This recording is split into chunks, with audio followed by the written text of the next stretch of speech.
salita ng Panginoon. Ano po? So, magandang gabi po muli sa bawat isa na nandito.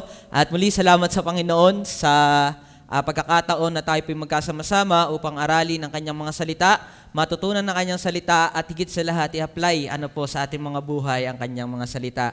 At kaya po ngayon ay tayo po mag-aaral ng about ulit sa panalangin at ito naman po ay sa panalangin po ni Nehemiah. Tayo po magsitayin lahat at tayo po ay buksan po natin ang ating pong mga Biblia sa Nehemiah 1 verse 4. So ating pong verse 4 lang po ang ating pong basahin for the sake of time. Ang ating pag-aaralan dito is 4 to 11. So ito yung time na kung saan nanalangin si Nehemiah. At ang sabi po dito, "And it came to pass when I heard these words that I sat down and wept and mourned certain days and fast and pray before the God of heaven." So tayo po manalangin. Let's pray. Heavenly Father, we thank you, Lord, for the opportunity again. Thank you, Lord, for your goodness. Salamat, Panginoon, sa biyaya mo. Salamat sa iyong awa na kami, Panginoon, ay binibigyan niyo pa ng buhay. Kayo na po nawa ang sumama sa aming pag-aaral na ito. Nawa, Panginoon, ay kayo ang makita, Panginoon, at maluwalhati, Panginoon, sa gabi na ito. Patawas sa mapagkukulang, pagkakasala sa inyong papurit pasalamat. Ito pong samot dalangin sa dakila pong pangalan ng Panginoong Yesus. Amen and Amen. So, ang Nehemiah po, so sa mga nag-aaral, so ang isa sa mga hirap pag-aralan talaga ay ang history, and Nehemiah is part of the book of history. So kasama yan sa mga history, and this is the last book about po sa history, dito po sa Old Testament. The history most likely lalatigit ng Israel. At diyan po ay originally the book of Nehemiah and Ezra are one book. So yan ay before pa yan ay originally one book, at ang most likely po ang sulat po nito ay si Ezra, dahil siya ay scriba at siya po ay priest ng Panginoon. So yan po yung sa pag-aaral. And the story start, so dahil magkaugnay ang Ezra and Nehemiah, ay the story start after the 70 years, na sila ang Israelites po ay galing sa Babylonian captivity, na sila ay bumalik po sa Jerusalem.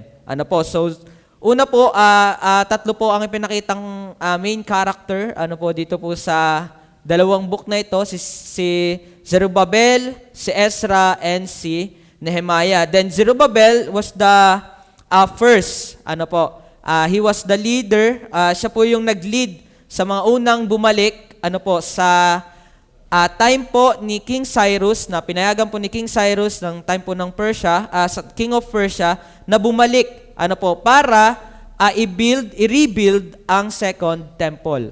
Yung po yung time po na yon. At ang una na kanilang ginawa is to build the altar, and later on is the temple. And then roughly 60 years, after Zerubbabel, ay dumating naman yung time ni Ezra, na kung saan si Ezra naman ay pagpunta, sa Jerusalem to teach the Torah and to rebuild the community ng nasirang Israel. So yun po. So ang tagal ng naging pag-itan nung time po ni Zerubbabel and sa time po ni Ezra. And after that, roughly 14 years,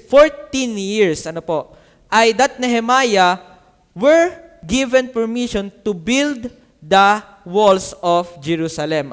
Both with the permission of King Artaxerxes, king of Persia. So ang ating pag-uusapan dito ay si Nehemiah. So sinabi ko lamang po yung history para alam natin yung idea kung ano ba ang meron dito. So ang time na ito na kung saan po ito ay yung pong time na ang Jerusalem ay nire-rebuild. So nauna ang pagbibuild ng temple, and then yung community, pagbabalik ng Torah, ng kasulatan, pagtuturo ng kanilang kasulatan, ng kanilang law. And then next is the rebuilding of the walls of Jerusalem. Pero magpo-focus po tayo sa story ni Nehemiah. The name Nehemiah actually means in Hebrew, the Lord's comfort. So ang ganda pala ng ibig sabihin ng pangalang Nehemiah. The Lord's comfort. And he was a personal cupbearer of the Persian king Artaxerxes. So si Nehemiah po hindi po siya priest, hindi siya scriba, ano po, siya ay lamang layman. Siya lamang ay isa lamang ordinaryo, pero pagdating po sa hari, siya ay cupbearer.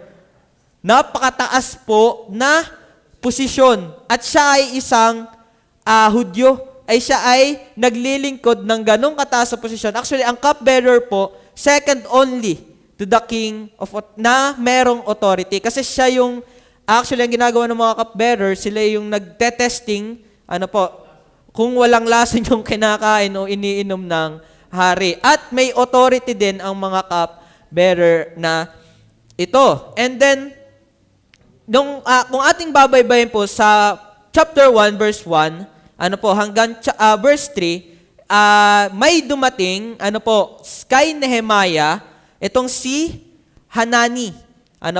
One of my brethren, sabi niya sa verse 2, that Hanani, one of my brethren, came, he and certain men of Judah, and I asked them concerning the Jews. So, nakibalita itong si Nehemiah, about ano nga ba ang meron na sa mga Hudyo doon sa Jerusalem. And ang sinabi ni Hanani, yung inireport ni Hanani sa kay Nehemiah, ay ito. Sabi sa verse 3, and they said unto me, the remnant that are left of captivity there in the province are in great affliction and reproach. The wall of Jerusalem also is broken down, and the gates thereof are burned with fire. So, ang naging report, ay pangit, masama, na ipinakita na ang Jerusalem ay nasa matinding affliction, nasa matinding persecution ng mga nandun sa nakatira sa paligid ng Jerusalem kasi matagal silang wala doon. So may mga nakatira na doon. So maraming nag-aano sa kanila na bakit magbibuild at actually maraming naging persecution since the time of Zerubbabel pa. Hanggang ngayon, actually hanggang ngayon naman yan. Pero yan ay basta dahil nga nung nawala ang Israelites that time, maraming napalibot sa Jerusalem. And maraming nag-a-afflict sa kanila. Maraming nagpapahinto. Actually, nung sa time ni Zerubbabel, napahinto pa yung pagbibuild ng temple. And later on naman ay napagpatuloy ito hanggang sa time ni Ezra. And then came Nehemiah's time. So dumating dito, nung narinig ito Nehemiah, pagdating sa verse 4, and it came to pass, when I heard this word, I sat down and wept. Nalungkot na malubha si Nehemiah sa kanyang narinig. At ito pang malupit. And mourned certain days and fast and pray before the God of heaven. So, ganun na lamang kabigat yung naramdaman ni Nehemiah sa narinig niyang balitang ito. Actually, bago pa nasagot ng Panginoon sa pag-aaral, 4 months ang nangyaring pagpe-pray na ito ni Nehemiah. Actually, yun yung calendar ng the month of Nisan, and then the month of yung sa month of Chesleu. So ang idea nun is yung 4 months ang pag-itan bago pa nasagot yung panalangin na ito ni Nehemiah. Pero pumunta po tayo, ano ba yung nakita natin? Ano ba yung magandang pattern na nakita natin na ito sa prayer ni Nehemiah? Actually, the prayer of Nehemiah is a prayer of repentance. So maganda po ito na pag-aralan. This is a prayer of repentance. Actually, may binabasa po akong libro, and most likely dito ko halos nakuha yung point, and this is from Dr. Jim Binney, The CPR for the Souls, for the Believers. Napakagandang book. Actually, booklet lang siya. Ang ganda niya. And nung time na ako yung nagbabasa nun, inulit ko kasi siyang basahin ulit kasi nagkakwentuhan kami nitong mga nakaraan. Then, nabasa ko ulit siya, nakita ko ulit siya, binasa ko ulit siya. Tapos, nung naalala ko, ako na nga pala ang preacher nung time, na ngayon, so, kailangan ko mag-ready. And while I was, habang ako ay nagbabasa, na-realize ko, parang ganito din pala yun. Parang ganito yung idea. So, kinuha ko na lang yung mga point, and then kinuha ko yung idea dito. na ay yung sinasabi din kasi same na same. So CPR, so that is confession, praise, and repent. Pero sa pagkakaano dito ay nauna ang praise. So iniba ko lang, ginawa ko ng PCR. So it's praise, then confession, and then repentance. So dito natin makikita, unahin natin yung praise. Sa verse 5, tinan niyo po kung paano sinimulan ni Nehemiah ang kanyang pananalangin. Sabi po dito, and said, I beseech thee. Beseech thee. O Lord God of heaven, the great and terrible God that keepeth covenant and mercy for them that love Him and observe His commandments. Nehemiah started this prayer, nagsimula sa Nehemiah sa kanyang pananalangin sa pagpupuri muna sa ating Diyos. Inuna niya kung sino ang ating Diyos. Kasi praise is a spiritual magnet that attracts the presence of God. Yun yung magandang ma-realize natin eh. We are praising God to bless God para makita natin, ma-attract natin, yung presensya ng ating Panginoon. Kaya, kung papansinin nyo, laging hindi mawawala sa mga prayer, kung mababasa natin yung mga prayer dito sa Bible, laging nandun kung paanong ipinapakilala kung sino ang ating Diyos. Sa Matthew 6, makikita natin dyan, unang-una, dun sa pattern ng paano manalangin. Our Father who art in heaven, hallowed be thy name. Thy kingdom come, thy will be done on earth as it is in heaven. So, pinakilala talaga muna, pag tayo nananalangin, kailangan unang makita natin, sino ba yung ating kausap? Maliwanag yan, dapat maintindihan natin yan. Makilala natin kung sino ang ating kausap. Ari naman po ay ating, nabanggit ko na rin nung time na last ako nag-preach dito, the prayer of Abraham. Dapat unang kilala po lang natin talaga, sino ang kausap natin pag tayo ay nananalangin. Ating hiwag-hiwagin dyan. Sabi sa verse 5, I beseech thee, O Lord God of heaven. He prayed to the Most High God, the ruler of everything. Ayan po yung idea ng Lord God of heaven. Hindi lang God of heaven, but Lord God of heaven. So he prayed, alam ni Nehemiah that the one he is praying is the Most High God. The one that ruleth and created everything. Alam ni Nehemiah, kung sino ang kanyang kausap, at yon ay ang Diyos nating makapangyarihan sa lahat. Ang sabi mo dyan, the great and terrible God. Hindi naman ito yung dahil nakakatakot ang Panginoon dahil masama yung tsura niya. Yung in negative aspect, yung idea ng great and terrible. Alam niyo naman, ang mga Old English, yun nga, sa the fear of the Lord. So, bakit mo kailangan katakutan daw ang Panginoon? So, may positive and negative yan. Idea niyan. So, ang idea dyan, that our God is to be feared, to have a reverence of all His creatures. So dapat, alam natin, kilala natin kung sino ang Diyos. He is our great and terrible God. Hindi naman yung terrible na negative sense, but in positive sense. That because of His glory, because of His greatness, being God over all. Alam ni Nehemiah yan. Kaya nga, kung ating hiwag-hiwagin, paanong tiningnan ni Nehemiah ang ating Panginoon? Sa verse pa lang na ito, mataas ang tingin ni Nehemiah. Actually, kung ating ang babasahin dyan sa verse 11, makikita pa rin natin kung paanong ibinaba ng kanyang sarili. Tama mo, I pray thee, thy servant this day, I beseech thee, let now thine ear be attentive to the prayer of thy servant and to the prayer of thy servant. So, ipinapakita niyang siya ay servant lamang, na siya ay mababang tao lamang who desire to fear thy name. So, ibig sabihin, pinapakita talaga dito, kilala ni Nehemiah kung sino ang kanyang kausap. So, yan yung maganda. Kasi minsan ang problema natin, basta lang tayo makapanalangin, katulad nga na nasabi ko last time, Minsan hindi natin kilala kung sino ang ating pinapanalanginan. Abay, minsan wala pa nga tayo, nabanggit ko na rin naman to, wala pa tayo sa presensya na Diyos, tapos na yung ating pananalangin. Kasi nga, hindi natin binibigyan ng relevance yung ating ginagawa. So, ang hirap ng ganon. Ano po? So, balik tayo sa Bible.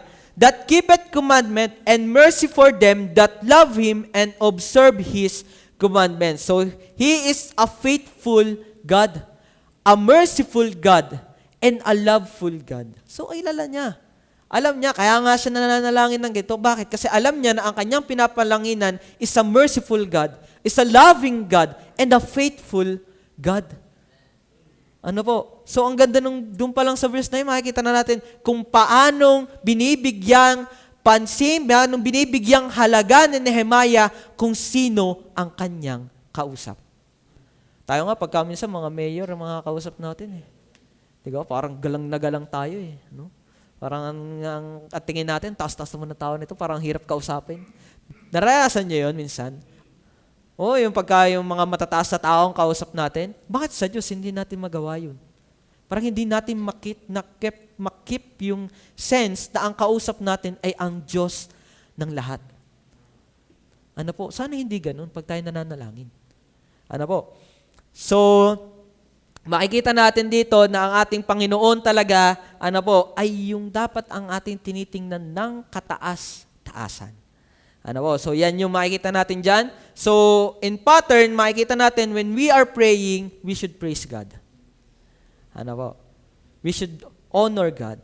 We should glorify our God in our prayer. So, ang ganda niyan eh. And I beseech thee, O Lord of heaven, the great and terrible God that keepeth covenant and mercy for them that love Him and observe His commandments. So, He is also perfect because He observed His commandments. Ano po? So, yan ang una natin, praise. So, madali lang tayo dito.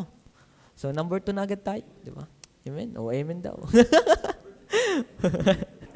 So, una, in Nehemiah's prayer, there is praise. Second, is confession. Of course, syempre. This is a prayer of repentance. So, dapat you must confess. Verse 6, sabi mo dyan, let thine ear now be attentive, and thine eyes open. Ang lakas ni Nehemiah dito. Pakinggan mo ako, Panginoon. Tingnan mo ako, Panginoon. That thou mayest hear the prayer of thy servant, pero binaba niya rin naman ng kanyang sarili, which I pray before thee now, day and night. Ayan nga yung sasabi ko po, grabe yung pananalangin dito, and umabot ito ng 4 na buwan. For the children of Israel, thy servants, and confess the sins of the children of Israel, which we have sinned against thee, both I and my father's house have sinned. So kung ating maaalala, ano ba yung reason kung bakit bumagsak ang Israel? Yung repentance. Kasi ang Nehemiah is Jesus our restorer. So this is about rebuilding. So ito yung makikita natin sa book ng Nehemiah. It's about how you rebuild. At makikita natin, bakit nga ba bumagsak? Una, dapat na makita natin, bakit ba bumagsak ang Israel? At yan ay dahil sa kanilang kasalanan. Alam natin kung ano nangyari doon. Nahati pa nga ang Israel during that time. Nahati sila in North and Southern Kingdom. So, Israel and Judah. So, most likely, ang dito is yung Judah because sila ay yung nasa captive ng Babylonian Empire. Before so yun ay ibang history na yun eh. So, before the Babylonian Empire fall in the hands of Persian. So, kaya ang nangyari, na iba lang yung kung sino nagka-captive sila sa kanila, pero at the same time, yun yung dahilan. May dahilan. At i-confess yan ni Nehemiah. When we are rebuilding, kung ating i-rebuild yung ating sarili, lahat naman tayo bumabagsak eh. And kung paano natin i-rebuild yung ating sarili, we should have a prayer of repentance. Pero bago mangyari yun, we should have praise and then we confess our sin. Ito malupit. Hindi naman siya nag-intercede dito eh. Lamang eh. Tingnan nyo, pansinin nyo ang sabi, we have sinned. Pati siya.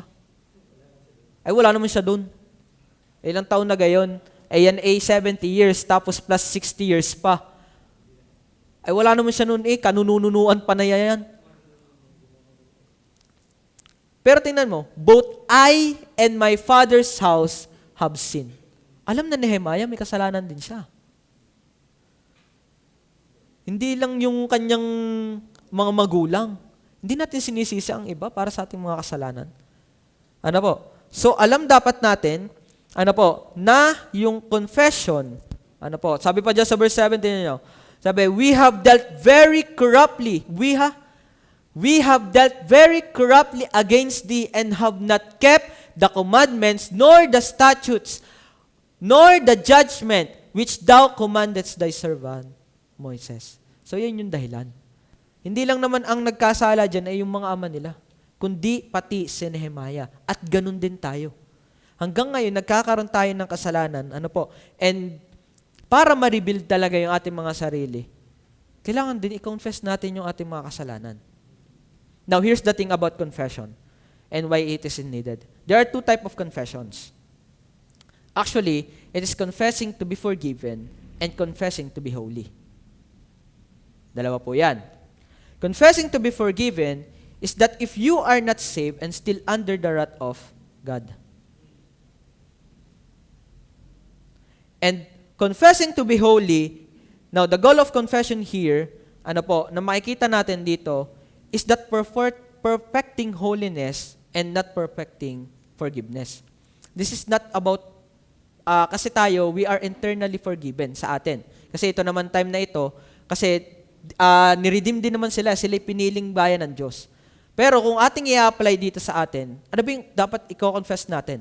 Ito sa mga hindi mananampalataya dito na hindi nakakaalam, unahin ko muna kayo. Sa hindi pa nakakaalam na sila ay ligtas, what you need is confession to be forgiven for your sin. Yan yung kailangan nyo. Maintindihan nyo muna na yung kasalanan na inyong ginagawa ay mabigat. Kaya nga, una dapat yung praise kilala mo dapat kung sino ang Diyos mo. Kung sino ang Diyos. Kasi kapag hindi, ang babaw ng tingin mo sa kasalanan. Pero believers, hindi ba natin tinitingnan na ganun? Hindi. Ganun din tayo. And that is why we need confessing to be holy. So ito, the essence of confession is agreeing to God. But what exactly are we agreeing? Now, for the unsaved, yung manner na kailangan malaman nyo na you are in a sinful state na ikaw ay mapapahamak. Ikaw ay nasa kasalanan, ikaw ay hanggat wala ka sa kapatawaran ng Diyos, ikaw ay nasa kapahamakan. Yan dapat yung maintindihan mo, na hindi babasta kung sino ang kinakalaban mo. Sa mga hindi pa po dito mananampalataya, lagi po natin sinasabi dito. Ari naman po ay lagi namin naririnig kasi lagi naman po kami nasa labas. Marami kami na encounter ng mga tao. Ay brother, ako naman ay nahingi din ng tawad, nananalangin din sa Panginoon. Naririnig namin yan. Ako'y nahingi din ng tawad sa Panginoon. Nagko-confess din ako, kaya nga meron pang tinatawag ang mga na tawag doon? Kumpisal. Kumpisal, yung sinasabi yung mga pero bakit ganun? Hindi siya for forgiving Hindi pa rin siya kasi bakit? Ang babaw kasi ng tingin sa kasalanan. Kasi ano ba nangyayari dun sa salitang sa kasalanan? Kasi ang nangyayari ngayon, it is more likely, ano ba yung legal kesa sa immoral? Tingnan nyo, ang pagsisinungaling ngayon, hindi naman siya Hindi naman siya parang ang babaw lang naman ng kasalanan ng pagsisinungaling di ba? Sino ka naman nakakapatay sa sinungaling? Sino ka naman yung idea ng pagsisinungaling, parang ang babaw Pero sa immorality, ang pagsisinungaling, talagang mabigat yan. Kasi bakit? Paparusahan din niya ng Diyos. Revelation 21 verse 8. Karapat-dapat, kasamahan pa rin niya ng mga mamamatay tao, ng mga hindi mananampalataya, mga kasuklam-suklam, mga manggagaway. Ay napakaliit lang nun. So dapat, doon sa mga tao, na hindi nyo pa alam kung kayo ay talagang pinatawad ng Panginoon, kinakailangan nyong mag-confess. Pero bago mangyari yun, kailangan nyo malaman muna na mabigat ang inyong kasalanan. Bakit? Kasi hindi magaan kung sino ang inyong pinagkasalaan. Kaya mahalaga kung dapat kilala natin ang Diyos. Sino ba ang Diyos? Madali lang kasing sabihin eh. Ano po? Madali lang sabihin. Pero yung gawin, hindi ganun yun eh. Ngayon, para naman sa mga believers, ano po? Kailangan pa rin natin ng pagsisisi. Pero hindi dahil ikaw ay hindi ka magko-confess para ikaw ay maligtas, kundi magko-confess ka kasi you are agreeing to God about His goodness kung paanong ikaw ay pinatawad ng Diyos sa iyong mga kasalanan. Kaya kailangan mong mag-confess pa rin ng iyong kasalanan. At ganito ba manalangin? Ito dapat aware tayo kung paano tayo nagko-confess. Tulad nito. Dapat alam natin kung paano kabigat ang ating kasalanan, yung ginagawa nating kasalanan. Kasi ang problema, kasi ngayon, sa pag tayo nananalangin ng repentance, ko-confess din naman tayo, we are praising din naman, we are praying for repentance din naman.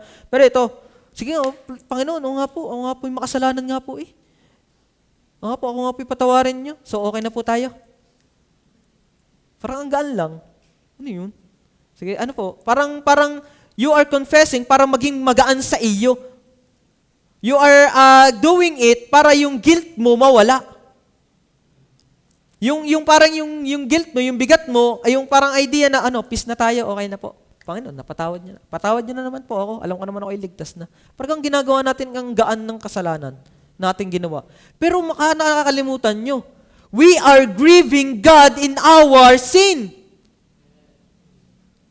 Hey, believers. We have the Spirit of God in us. Kaya nga dapat kilala natin, alam natin kung sino ang Diyos. Kasi pag hindi natin alam yan, pinapagaan natin ang kasalanan. Kaya pala maganda nga rin pala ang unang we are praising God para kita mo kung gaano kataas ang Diyos at kung gaano kababa. At para when you are confessing your sin, alam mo na mabigat talaga yung ginawa mong kasalanan. Ano po? Our sin is not just a sin. Ano po? Tama sabi sa Romans 7 verse 13, parang hindi ko ata nailagay doon. Sabi diyan, was then which is good made death unto me? God forbid. But sin, that it may appear sin, working death in me, by that which is good, that the sin by the commandment might become, tinan niyo pong sabi diyan sa dulo, exceeding sinful. Hindi ganun kagaan ang kasalanan. Sabi diyan, exceeding sinful. Ano nga po sa Tagalog yan? Sorry po, kay JB lang po yun nandito. Parang lalo ata yan, lalo. Ano po sa Tagalog? Yan, o nga, maging lalong sala. Sa pamamagitan ng utos ang kasalanan ay maging lalong sala. Imagine yun, yung bigat ng kasalanan na yan. We are not just sinning, we are exceedingly sinning. So, sa Jeremiah 17:9, pinakita rin dyan that the heart is deceitful above all else, desperately wicked. Ganyan tayo. Ganyan yung ating kasalanan. Hindi siya magaang bagay. Kahit pa ikaw ay wala ka na sa penalty ng sin, mga believers, wala na tayo sa penalty of sin. We are eternally forgiven. Ano po? Pero bakit kinakailangan natin mag-confess? Bakit kinakailangan natin ng prayer of repentance? For us to be holy. So mamaya dadating din tayo dyan. Ano po? So dapat ma-realize natin, mga believers, ano po? We are deeply hurting God in our sin. Kaya mahalaga na isa-isahin din natin yung ating mga kasalanan. Na ating pinipinpoint din yung ating kasalanan. Actually, tinan nyo, yung ginawa ni dyan. Pininpoint niya kung ano yung kasalanan nila eh. Kaya dyan, no? Sabi sa verse 7, we have dealt very corruptly against thee, and have not kept the commandments, nor the statutes, nor the judgment, or the commandments, thy servant Moises. So dapat talagang kino-confess natin ano yung ginawa mong kasalanan. Kasi dapat aware ka kung ano ang nagawa mo kasalanan. Believers. Ano po? At para naman buto dun sa hindi, ay mabigat po ang inyong kasalanan. You need to confess for you para ikaw ay mapatawad. Kailangan i-confess ang iyong kasalanan. Kailangan talagang isa-isahin mo kung anong mga nagawa mong kasalanan. Kailangan nabibigatan ka sa iyong kasalanan. Kasi dapat talagang makita natin na ang bigat nung kasalanan. Kasi hindi lang tao-tao ang ating pinagkasalaan, kundi tao at Diyos. Imagine mo, yung nakakatulog ka. May problema ka sa Diyos. Ikaw nga, minsan pagka may problema, yung mga pag may problema sa pulis, pag may problema sa matataas na tao, ba't pambera? Hindi ka naman parang alam mo yung mga addict dyan, yung mga, alam mo may kaso, hindi talaga makatulog ng ayos yan. Bakit? May problema sa batas. Oo, may kilalang gayaan. Pagka nakita ng pulis, akala mo siyang hinahanap. Talagang kabadong-kabado Uy, sa seko, may kilala akong ganyan, tumakbo talaga. Akala ko gano'n yun. Marami doon. Akala ko gano'n yun. Sabi siya daw hinahanap. Hindi, dumaan lang. Ito mo nandyan, ng jail. Pero hindi siya matali. Pero imagine mo, hindi ka matali. Diyos ang kalaban mo. Nakakatulog ka ng mahimbing, Diyos ang kalaban mo. So, we are dealing with sin very poorly. Ano po? So, hindi natin talaga binibigyan diin yung kasalanan. Kahit naman tayo mga believers, ganun din. Nakakatulog ka na may problema ka sa Diyos, na hindi ka nakakapag-ayos sa Diyos. Nasa iyo na ang Diyos. Nasa iyo na, we are the temple of God. We have the Spirit in us. And yun, nakakatulog ka na alam mo may kasalanan ka. Bigat nun. Actually, kung alala ko pa kung paano ako nakabalik dito Talagang, naalala ko lahat ng mga ginawang kalokohan. At alam niyo po, grabe yung pag-iyak ko nun. Kayo, umiyak pa ba tayo sa kasalanan? Actually, nung time na yun, una kong bumalik, ang galing nga nung ako'y bumalik prayer and fasting. Tapos ang unang preacher nun si Pastor. Siya ang first tapos di ko makakalimutan Hebrews 12 verse 2, looking unto Jesus, the author and finisher of faith. Tamo. Saan ba ako nawala? Sa pagtingin sa Panginoon, by praising God, sa pagtingin sa Panginoon. And then after that, ewan ko, naiyak na ako nun. Tapos kinabukasan nun, prayer meeting, di ko alam kung anong topic nun dun. Parang hindi naman ata about pero nandyan ako sa unahan. Naiyak. Bakit? Ganun Ganun yung bigat sa tagal ko rin namang nawala. At sa dami ko rin nawala, pagka nagpa-flashback, pabera, Panginoon, ano ba rin ginawa ko? Ano yung parang binuhusan ng, na natauhan ka sa iyong ginawa? Tayo, nananasan pa rin kaya natin yan? Kasi tingnan nyo, kung paano itong nanalangin si Nehemiah, day and night. Tapos sabi pa doon sa verse 4, sat down and wept and mourned certain days. Hindi isang araw lang. Hindi isang araw lang yan. Actually nga, doon nga nasabi ko sa inyo, pagdating sa verse 2, na kung saan sad countenance, mas malungkot pa rin is almost 4 months na nakakaraan. So, ganun siya kalungkot sa nangyayari. Kasi alam niya kung saan sila bumagsak At nahingi siya ng panalangin, ng tawad sa Panginoon during that time. He is praying to God during that time. Tayo, paano tayo nananalangin ng repentance? Isang araw lang, okay na. Minsan nga, paano tayo nananalangin? Isang oras lang. Isang minuto lang, baka nga wala pang 5 minutes. Ganun ba tayo talaga humingi ng katawaran sa ating mga kasalanan? Di binabaliwala lang natin yung bigat ng kasalanan. Parang ang gaan lang ng tingin natin sa kasalanan ng ginawa natin. Kasi nangyari sa akin yun. Talaga, yung pagbalik ko dito, ewan ko, naiyak na lamang ako. Tapos hindi rin ako makatiis. Nakaano rin ako ng Bible. And then during that time, nandito na ako. Ang galing ng Panginoon. He is rebuilding talaga. At i-rebuild niya talaga. Pero, ganun ba lang yun? Hindi. May step din. May pattern din. And this is the step. This is the pattern that we can see. Unang dapat tinitingnan natin, makita, sino yung Diyos. Padalawa, we must confess our sin. At hindi dapat magaan ang tingin natin sa kasalanan. Ano po? Mabigat dapat ang tingin natin sa kasalanan. So in confession, we must see the goodness of God, the mercy of God, how great our God, na kung paano niya tayo napapatawad sa kabila ng ginagawa niya sa atin. Kaya napakahalaga na kilala natin ang Panginoon pagkilala sa ating mga kasalanan. At we must amaze. Dapat ay na-amaze talaga tayo. Ganda nga nung kanta kanina. We must amaze talaga for all the thing na ginawa ng Diyos sa atin. Imagine mo. Buhay ka pa din.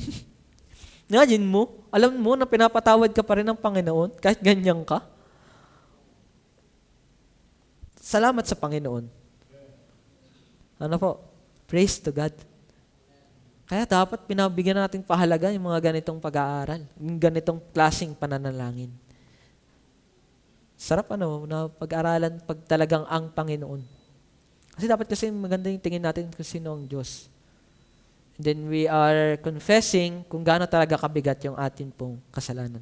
Kaya mga tao po dito na hindi pa nakakatiyak ng kaligtasan, uulitin ko po, mabigat ang inyong kasalanan at mabigat ang inyong pinagkasalaan.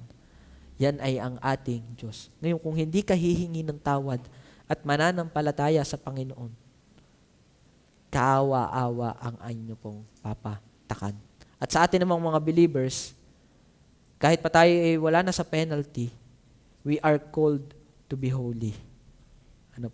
We are called to be holy. Next, the pattern of prayer, Nehemiah's prayer, first is praise, second is confession, and the last is repentance. Tingnan po, kung babasahin niyo po dyan yung verse 8 and 9. Remember, I beseech thee, the word that thou commandest thy servant Moses, saying, if ye transgress, I will scatter you abroad among nations. So, ipinaalala ulit na kapag kayo ay nagkamali, ay pangangalat ko kayo. Pero tingnan niyo po sa verse 9. But if ye turn unto me, and keep my commandments, and do them, true, there were of you cast out unto the uttermost part of the heaven, yet will I gather them from thence, and will bring them unto the place that I have chosen to set my name there. Tingnan niyo po yan. Repentance yan eh. But if ye turn unto me. Bakit? Ano ba kasi ang repentance? Maraming explanation about sa repentance. Hindi ko na po nailagay dyan. Pero dito po, sabi po, repentance is to change one's mind and purpose. Not merely forsake sin, but to change one's mind, opinion regarding sin. So, not only forsaking it, but ano ba yung tingin dapat talaga natin sa kasalanan? With a feeling of remorse, sorrow, reform, or to have a genuine heart of life and of worse for better. So, ganyan po ang repentance. Sabi naman po sa Vine Expository Dictionary, sabi po, in the New Testament, this change of mind involves both a turning from sin, then turning to God. That is repentance. That change of mind involves in what? In changing turning from sin, then turning to God. Sabi sa Strong Exhaustive Concordance, sabi diyan, to go home again. To go back home again. That is repentance. Then sa KJV Study Bible, sabi the change mind that results in a change of conduct. Pagbabago ng isip sa pagbabago ng iyong ginagawa, often accompanied by the sense of sorrow, na meron kang mabigat, parang dalamhati sa iyong ginagawa. So that is repentance. So marami pa dito, and then sabi dito, biblical repentance involves changing one mind. Pero ang isang nakakitin, it is changing one mind. Turning, at isa pa pinakamaganda dito, is turning away from sin and then turning near to God. That is repentance. So, there are 3 different types po ng repentance. A secular repentance, a salvation repentance, and the sanctification repentance. Marami naman nagsasabi, ako naman din nagsisisi din. Ako naman din nagsisisi. Actually, ano nyo po ba na meron pong pagsisisi na hindi sa ikaliligtas? Katulad ng ginangyari kay Judas. Matthew 27 verse 3. Tingnan niyo po, anong sabi dyan? Then Judas, which had betrayed him, tinan niyo po ha, when he saw that he was condemned, repented himself. He also repent. Pero ano nangyari dyan? And bought again the 30 pieces of silver to the chief priests and elders. Verse 4. Saying, I have sinned. Alam niya na nagkasala siya. Mabigat. That I have betrayed the innocent blood. And they said, what is that to us? See thou to that. And he cast down the piece of silver in the temple and departed. Tinan niyo mo ang nangyari. And went and hung himself. He repent. Nagsisiyan, pero not unto salvation. Well, hindi naman lahat ay pero tinan niyo po, meron talagang pagsisisi na hindi sa dadala ka sa salvation. At yan ay yung tinatawag pong secular repentance. Next is the salvation repentance. Sa Acts 2:38, yung kay Peter. When Peter said, repent and be baptized in the name of Jesus Christ for the remission of your sin. So that is repentance unto salvation. Yung nagsabi kay Peter, anong gagawin namin? Nung narinig nila ang mabuting balita, anong gagawin namin? Kayo'y magsisi at magsibautismo sa pangalan ng ating Panginoong Hesus para sa ikaalis ng inyong mga kasalanan. So that is salvation repentance. And then sanctification repentance, ito yung atin, we also need repentance, but not for salvation, but for sanctification. Ito yung katulad sa confession kanina, pero ang idea, we repent for the sanctification. Hindi para ikaw ay mapatawad, kundi dahil ikaw ay pinatawad na. Yun yung maganda dito. You are repenting kasi alam mo, gayon, napatawad na ng Panginoon eh. Hindi naman nga po kasi ang issue dito ay hindi ka na magkakasala. Hindi rin issue dito na ikaw ay hindi pa napapatawad. Hindi rin ang issue dito na ikaw ba itatanggapin o hindi ng Panginoon. Tanggap ka na ng Panginoon. Tanggap ka na ng Panginoon. Hindi rin dito lalo issue ang penalty kasi we are not in the penalty na. Wala na penalty sa atin. We are eternally forgiven. So anong kailangan natin? What we need repentance? It's the holiness. Para tayong maging mga banal. We are turning away from sin and turning to God. Kasi nandito pa naman tayo. Nandito pa tayo sa ating katawang panlupa na kung saan laging patuloy tayong babagsak at babagsak at babagsak at babagsak at babagsak at babagsak. Sino dito ang hindi na nagkakasala? Yung patay. Yung patay na. Wow. Kakasala ka pa ba? Patay ka na. Sino dito? So, wag nating yung idea na hindi mo na kinakailangan. Ako naman ay ligtas na. Ako naman ay pinatawad na ng Panginoon. Alam ko naman yun. Kaya sabi ni Pablo, God forbid, na dahil ikaw ay pinatawad na, ikaw ay patuloy pa rin magkakasala at ginagawa mong parang mababaw lang ang kasalanan. Hindi ganun. Dapat ang makita natin ay yung biyaya ng Diyos na tayo pinatawad sa ating kasalanan, and that is why we should repent sa ating mga ginagawang kasalanan. Yun sa ating mga believer. Kaya dun sa mga hindi, at sa hindi pa talaga nakakatiyak ng kaligtasan, at hindi pa nakakatiyak na siya ay pupunta ng langit, at siya ay pinatawag ng Panginoon, what you need is salvation, repentance. Magsisi kayo ng kasalanan nyo. Aminin nyo ang kasalanan nyo. Tingnan nyo kung sino ang Diyos, manampalataya kayo sa Panginoong Yesus. Kasi may biyaya ang Diyos sa inyo na ibinigay niya ang kanyang bugtong na anak upang tayo ay mawala na sa kasalanan, sa kabayaran ng kasalanan. May nagbayad na ng inyong mga kasalanan. Kaya wala na tayo sa penalty. Bagaman tayo mamamatay kasi tayo ay nandito pa sa katawang panlupa, but we will be reborn. Ang tawag doon, yung glorified. Glorification. Reborn. And you will be reborn. Ikaw ay mamubuhay. Magkakaroon ka ng glorious body. So dun sa iba na hindi pa talaga nakakatiyak, talagang kailangan maintindihan mo, sino ba yung pinagkasalaan ko? Dapat mabigat ang kasalanan sa'yo. Kasi kung hindi, paulit-ulit mo lang mangyayari. Kasi repentance is turning at changing one mind. So, yung sabihin, dapat yung tingin mo sa kasalanan at tingin mo sa Diyos ay magbabago. Kasi ngayon, wala kang pakialam sa Panginoon, dapat may pakialam ka na sa Panginoon. Dating wala kang pakialam sa Bible, dapat may pakialam ka na sa Bible. That is repentance. Yun, ganun yun. Tapos kung gaano ang tingin mo na sa kasalanan, hindi mo na dapat na-enjoy yan. Dapat mabigat na ang kasalanan sa'yo. That is repentance. At sa atin, ganun din yun. Dapat mabigat sa atin. Kaya nga patuloy natin dapat tine-check yung ating salvation. Totoo yun? Totoo yun. Lagi, hanggat tayo nabubuhay. Bakit? Kasi nagkakasala tayo.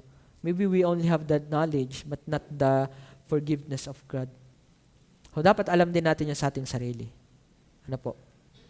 Nasa anong stage ba ako?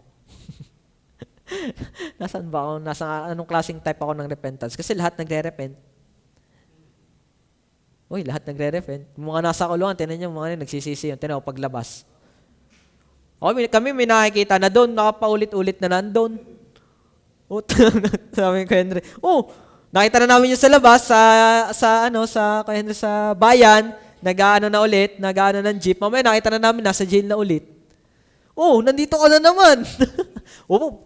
Sabi nga na, palabas-labas na nga yun dyan sadya. Yan na sadyang pauli-uli na laan din. Pero tinamo, pagkausap mo yun, nandun. Talagang kala mo yung nagre-repent. Akala mo talaga Pero tinamo, mamaya, nandyan na ulit yun. Ganyan yun. Talagang lahat naman nagre-repent. Pero what type of repentance? So isipin natin yun, baka tayo nasa ang klaseng repentance dyan. At sana tayo ay nasa sanctification na. Dapat nagre-repent tayo kasi tayo ay pinatawad na. So yun yung maganda. Sabi ko nga sa inyo, mabilis lang to. Kasi ang ganda naman eh. So, nakikita natin sa Revelation 3:19 dyan, yung sanctification repentance, na ang sabi po ay, as many as I love. Ito yung sa Laodicea, yung pahuling paalala, doon sa commendation, sa pagpapaalaala sa mga Laodicean church. Actually, tayo to. In the dispensation, sa churches, Laodicean church is the time of this class type of church. So, ibang pag-aaral na yon. Pero ito yung ating paalala sa atin. As many as I love, I rebuke and chasten. Chasten. So, walang T. Chasten. Be zealous, therefore, and repent. Not repent for salvation, but repent for sanctification. So, ang sunod pa nga dyan ay yung knocking eh. Yung knocking. Okay, kumakatok sa inyo mga puso. Tama ba ako? Yan nga yun, di ka? Revelation 3:20. O nga, tama ako. Revelation 3:19. Yan, behold, I stand at the door and knock. If any hear my voice, open the door and I will come into him and I will sup with him and he with me. So, we should repent. Kung tayo nare-review, kung tayo pinapalo ng Panginoon, repent. Yung nga maganda, ibig sabihin, mahal ka ng Panginoon. Kaya nga, as many as I love, I rebuke. So, kung mahal ka ng Panginoon, pinapalo ka niya, nire-review ka niya. Kaya kung kayo nakakarid ng rebuke, kung kayo pinapalo ng Diyos, matuwa kayo dahil kayo'y anak ng Diyos. Kaya kung hindi, at kayo pinapabayaan na, baka nasa Romans 1 kayo binigay na sa inyong mga pita ng laman. Sa inyong mga lust. Pinakamalupit yun sa lahat. Pinaka-nakakatakot yun. Yung wala nang dating sa iyong ginagawa mong kasalanan. Ayun yung nakakatakot eh. Bakit? Kasi, siyempre, tayo lang sa bagay, maramdam naman natin yun kasi ramdam na natin ng bigat na ng kasalanan eh. Pero sa iba, yung parang binigay ka na sa iyong ginagawang kasalanan, ewan ko minsan pag binubulay ko yung Romans 1, nakakaawa mga taong ito. Kasi meron talaga. Nakakaawa nga lang talaga. Dahil hindi naman, kaya kayo, believers, pinatawad kayo. Salamat sa Panginoon. Pinapasalamatan niyo ang Panginoon sa ganon? Pinapupurihan niyo ang Panginoon sa ganon? Sana makita na tayo masaya sa Panginoon. Imagine nyo, hindi ka dun kasama sa ibinigay dun sa kanilang mga kasalanan. Nandun ka sa part na ikaw ay pinapalo ng Panginoon, na ikaw ay pinapaalalahanan ng Panginoon. Sarap nun. Hindi ka nandun sa part na ikaw ay binigay na sa iyong kasalanan at balang araw ay paparusahan ka na lamang. Sana makita natin. Sana makita sa atin yung pasasalamat na yun, yung thanksgiving na yun, yung praising na yun, yung glorifying na yun. Sa paanong paraan? Nasaan tayo? As we draw near to God, dapat nakikita sa ating ugali, nakikita sa ating kung paano natin i-treat ang ating mga kasamahan, nakikita kung paano natin i-treat ang salita ng Diyos, paano natin nakikita ang church na ito. Kung pawala-wala ka, nandito ka nga, mabilis ka ding umalis. Wala ka ng fellowship sa iba. Ewan ko lang. Bagay, ganun din naman ako. Pag minsan. Pero imagine, man. Pero salamat sa Panginoon, ako'y ligtas. Actually, ako'y na-overwhelm pa din. Salamat sa Panginoon na ako'y kanyang ibinalik. Bakit? Kasi alam ko ano ko yung anak. After a year, ako'y naman ay binalik niya, while he is rebuilding me, tinawag naman ako sa gawain.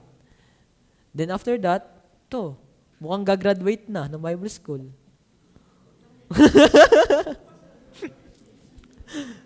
Pero iniisip ko inaalala ulit, paano ka nga ako nagsimula ulit? Nakakatuwag ang Panginoon. Hindi ka natutuwa sa Panginoon. Sarap di ka pag binubulan yung bautihan ng Panginoon sa inyong mga buhay. Ako, personally, damang-dama ko yung pambera. Yung ganun mga ikaw ay matagal na nasa wilderness. Pero huwag nyo na lang itry. Huwag nyo na lang itry. Para lang makita nyo yung kagandahan ng Diyos. Pwede din. Para makita nyo yung kagandahan ng Diyos, pwede din. Si Job, lalong nagpuri sa Panginoon. Nagpupuri naman na siya, di lalo nga lang nagpuri. Meron din naman mga times na talagang pinapalo ng Panginoon para lalong makita niya yung kabutihan niya. Pero huwag naman sana dumating sa ganung point. Meron din naman yung mga nagpursige talaga since start. And hanggang ngayon talaga ay nag-striving. At may nakita tayo ng mga ganun mga character sa Bible. Pero nakikita natin talagang babagsak at babagsak ang tao. Pero ano yung maganda? Binabalik tayo ng Panginoon. Binabalik ba kayo ng Panginoon? Panalangin natin sa ating mga sarili. Actually, hindi naman to sa ating sarili lamang. Actually, kaya nga yung mahalaga, alam niyo kung bakit mahalaga na rin rebuild yung walls? I mean, iniisip ko, bakit mahalaga na rebuild pa yung walls ng Jerusalem?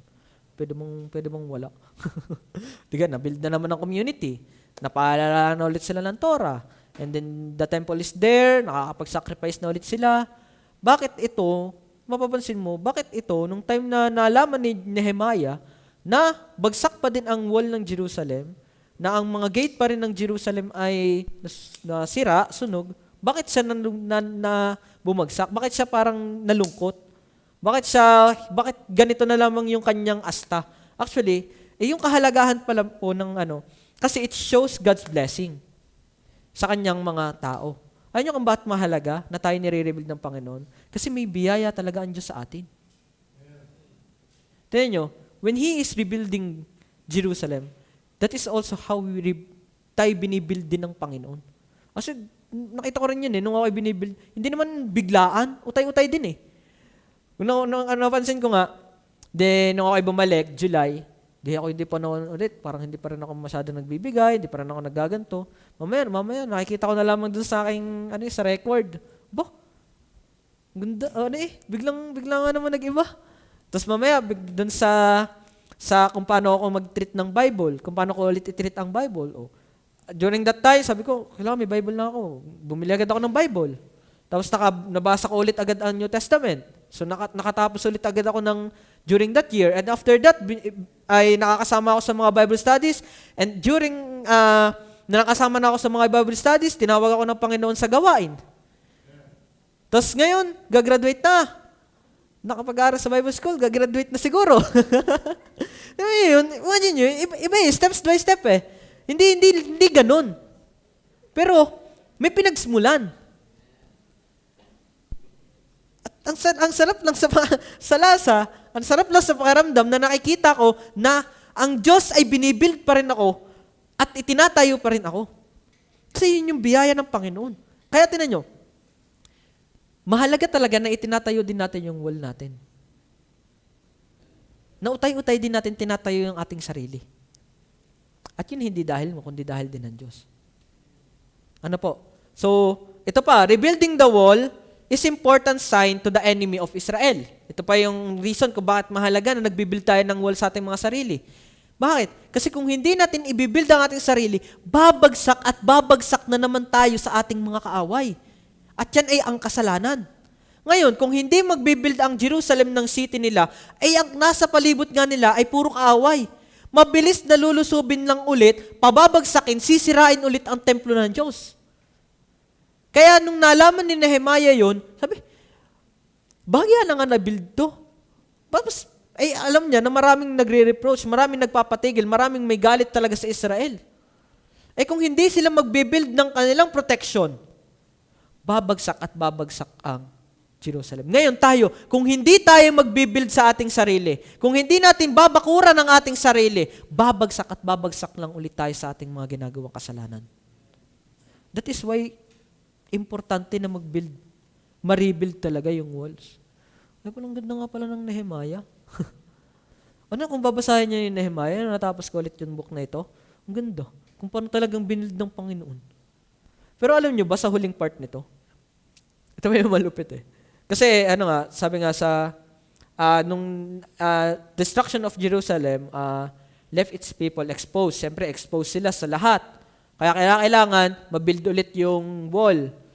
Para maprotektahan sila, may pakita talaga nasa kanila, na bumalik ulit sila sa ang Panginoon sa kanila, yung talagang yung kung sila ibabalik sa Panginoon, itatayo muli, ganun din naman tayo. Actually, kung ilalagay ating sarili as Jerusalem this time, ganito din dapat tayo tinatayo ng Panginoon. Ganito ba tayo tinatayo ng Panginoon? Saan ganito tayo tinatayo ng Panginoon? So, ganun yung maganda. To bring the walls up again, prayer of repentance in need. Katulad nito. So, bago talaga siya nagsimula, kailangan talaga, ang nangyari, hindi, Panginoon, sana ay maprotektahan mo, sana kasi wala pa yung build, hindi Anong nangyari? Nagrepent muna si Nehemiah. Tinaw, hindi naman siya agad humingi na, Panginoon, sana mabuild yung ganito, sana yung ganyan, sana ingatan mo ito, sana wag ulit masira ang hindi. Ang naging unang pananangin, nung siya ay nanalangin, ay nagrepent muna siya. Ganun din tayo. Hindi natin maibibuild ang ating mga sarili kung hindi na tayo magre-repent din.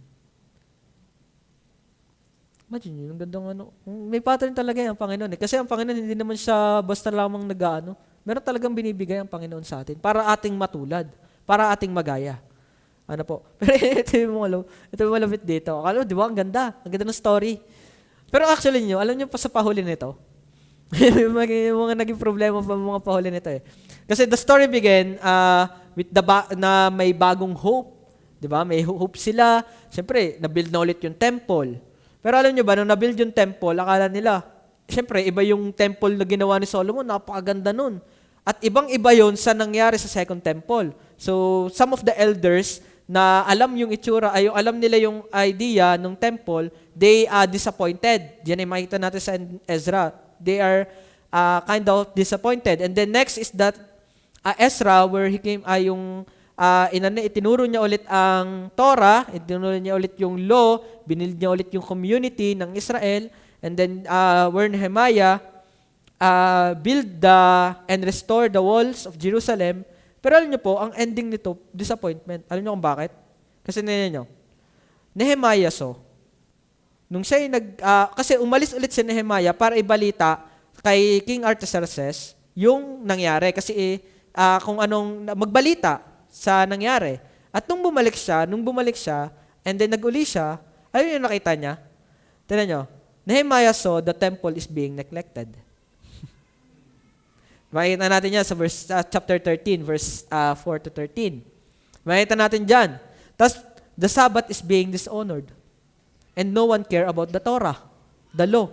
Tignan nyo, ano nangyayari? Nasabihan na bawal, pinaalala ulit sa kanila ang law At siyempre, dahil nga during that time, roughly 80 years, bago dumating si Ezra, sa Jerusalem, yung mga Israelites, nagsiasawa ng iba, ng mga katabi. Bawal yun sa kanilang kautusan kasi madidefiled ang Israel. Kaya nga sabi, di ba, kayo ay aking inihiwalay. So, madidefiled. So, ang sabi, Ezra did is nag-divorce, pero hindi naman yun yung pinag-uutos ng Panginoon. Pero yun ang ginawa.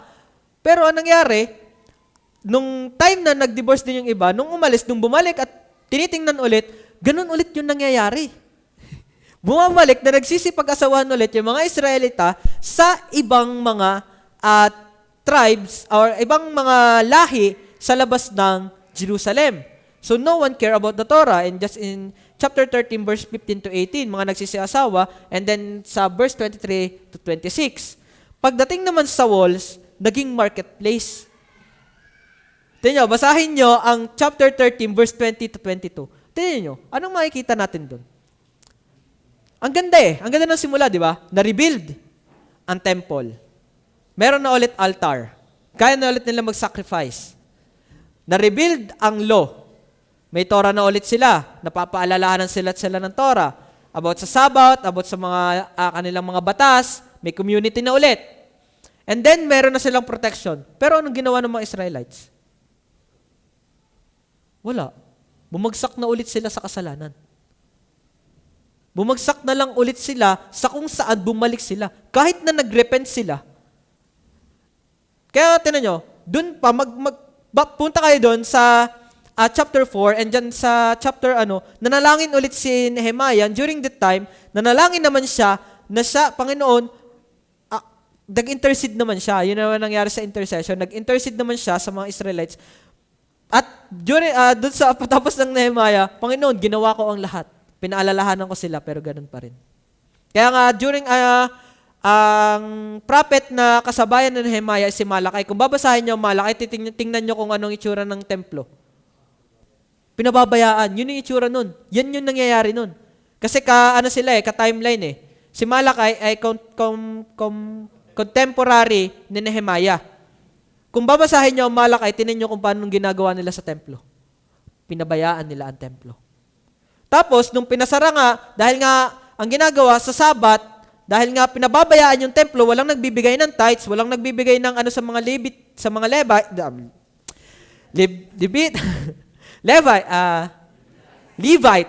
sabi na Levites, Leviticus kasi kain sa mga Levites, walang nagbibigay. Ang nangyayari sa mga Levites, nagsasaka. Kahit sa Sabat. At nangangalakal. Kasi nga, wala naman silang kakainin kasi walang nagbibigay sa templo, pinababayaan. So, nababayaan din ng Sabat. So, ang ginawa ni Nehemiah, pinasarado niya ang wall, pinasarado niya ang templo, ang city, ang gates, pero anong ginawa ng mga ngalakal? Naggawa ng marketplace doon sa wall. Doon sa labas. Ano yun yung sinasabi? Kakukulit talaga ng mga Israelitang ito. Basahin nyo, ganun talaga yung nangyari doon. Ang ganda ng simula, pero pagpatak, bumagsak na naman ang Israel. Ano yung makikita natin doon? Na kahit tayo nag-repent, hanggat nandito tayo sa katawan na ito, babagsak at babagsak tayo. Huwag mong sasabihin, you are rebuilt by God. At hindi ka na babagsak, babagsak at babagsak ka pa din sa kasalanan. Ganyan yung nangyari sa kanila. Hanggang sa time na dumating ang Roman Empire, hanggang sa dumating si Jesus Christ. Ngayon, tinan nyo, nasaan ang Israel ngayon? Outcast pa din. Nasa exiled pa din. Well, may pangako na ng Panginoon sa kanila. At hindi naman yun mawawala, ang pangako na yun sa Panginoon sa kanila. Hindi mawawala. Pero we are the temple of God right now Dapat binibuild din natin yung ating wall. Dapat nagbibuild din tayo. Pero kung yan kung tayo babagsak din at babagsak sa kasalanan, dapat alam natin kung paano pa rin tumayo. Alam natin kung paano pa rin tayo bumalik. At ano yun? Babalik at babalik pa rin tayo sa ugat na na kung sino yung ating nakalimutan. At yun ay ang Diyos. Alam niyo kung bakit naman tayo nagkakasala? Alam niyo ba tayo nabagsak? Kasi nawawala ang tingin natin sa Diyos. Ganyan naman tayo. Kaya bakit ba nawawala bakit na tayo bumabagsak sa kasalanan? Kasi nga, nawala yung focus natin sa goal. Sino bang goal natin? Si Jesus Christ. Kaya nga, looking unto Jesus. Kaya sabi sa inyo, napakaganda ng Tsaka, relate na relate ako kasi kita ko talaga kung paano ang Panginoon ay kumikilos. Napakasarap. Salamat ulit sa Panginoon. Talagang hindi mo maiwasan magpasalamat, mamangha talaga sa Panginoon eh. Imagine mo yun. So ginawa ko mga kalokohan na yun. Ito, nandito ako, nagpipreach pa din. Ewan ko lang. Nakakatawa ang Panginoon. Natutuwa ba kayo sa Panginoon? Sana. At sana, pag bumagsak tayo, anong gagawin natin? Manalangin ulit. With praise, with confession, and with repentance. Pag bumagsak ulit, anong gagawin? With praise, with confession, with repentance. Pero laging unahin natin yung praise. Kasi, babalik at babalik pa rin tayo kung saan tayo bumagsak. At yun ay nung nawala tayo sa paningin ng Panginoon. At syempre, ko-confess natin yung ating ginawang kasalanan. At syempre, babalik, we will turn around. If you turn unto me, yun naman yung sabi sa verse 9 eh. So that is repentance. So balik sa Panginoon. Ganon din po sa mga di mananampalataya dito. Alam mo na ang tatahakin mo. Ikaw, alam mo namang ang papatakan mo yung bangin, ikigay tutuloy pa. Yan yung mga malimit namin illustration sa Bible study. Alam mo naman ang pupuntahan mo doon sa mga nagmamaneho. Sabi mo, ang nakalagay ay, ang sign ay, U-turn. Tapos ang nakalagay, danger. Hindi ka na U-turn, hindi ka na balik. Ay pinapaalalahanan ka, mababagsak ka dyan, mapapahama ka dyan. Hindi ka nabalik. Ano mayroon sa'yo? Wala ka na may kimaligtas doon. Hindi ka nabalik. Hindi, you turn around. You turn to God. Sa mga hindi pa mananampalataya, sa mga hindi pa nakakasigurado na siya'y pinatawad ng Panginoon, pinapaalalahanan po namin ulit kayo'y manampalataya sa Panginoong Hesukristo kasi kung hindi, kayo po ay napapahamak. At yun po yung katotohanan. So nawa ay napagpala po tayo ng mensahe at sa pananalangin na ito ni Nehemiah. Actually, ang pananalangin na ito ay hindi, katulad ng sabi ko, hindi siya simple. Kasi araw at gabi. And that is almost 4 months nangyari. So hindi talaga mabagaang bagay ang pananalangin na ginagawa dapat natin. So tayo po manalangin, let's pray. Tayo manalangin. Heavenly Father,